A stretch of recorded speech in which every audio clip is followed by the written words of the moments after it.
Bataille de l'énergie, la Russie voit sa position confortée par les monarchies arabes du Golfe. Le président des Émirats arabes unis, Mohamed Ben Zayed, a été reçu hier à Saint-Pétersbourg. Bonsoir Slimane. Bonsoir. Les Émirats arabes unis et surtout l'Arabie saoudite lâchent-ils leur allié traditionnel américain pour la Russie?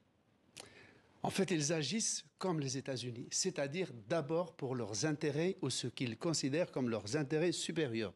Néanmoins, les États-Unis, particulièrement Joe Biden, ont perçu l'attitude des Saoudiens, à savoir ne refuser d'augmenter la production de pétrole pour faire baisser les prix du pétrole et donc abaisser les bénéfices de la Russie, car on l'oublie trop souvent, nous sommes trop concentrés sur le gaz. La Russie gagne plus d'argent avec ses exportations de pétrole que de gaz.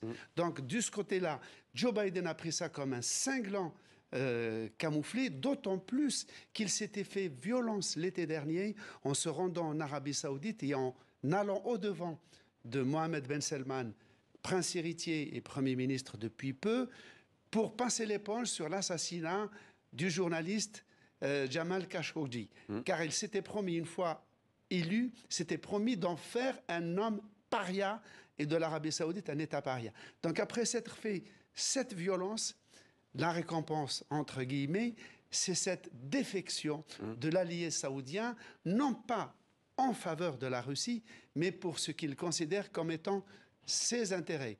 Mais ça montre quand même que l'aigle américain a perdu beaucoup de plumes, notamment de sa crédibilité vis-à-vis de ses alliés traditionnels. Justement, vous parlez d'intérêts. Quels sont-ils? Pourquoi cette position de l'Arabie saoudite et des Émirats arabes unis?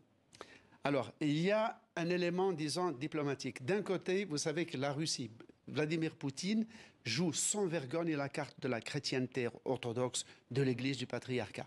Mais vis-à-vis du Proche-Orient et des pays musulmans, il insiste sur le caractère islamique, sur la dimension islamique de la Russie, en rappelant qu'il y a 20 millions de musulmans, il y a 7 républiques majoritairement musulmans en Russie, et il rappelle que l'Union soviétique a été le premier pays à reconnaître l'Arabie saoudite en 1932. Ça, c'est le premier point, disons, diplomatique. Et le deuxième, très vite. Le deuxième point, il est plus important encore, parce que les pays du Golfe dépendent à 100% de leur exportation, de leur importation de blé. Et ils savent que la Russie produit à peu près avec l'Ukraine 30% du blé commercialisé sur le plan mondial.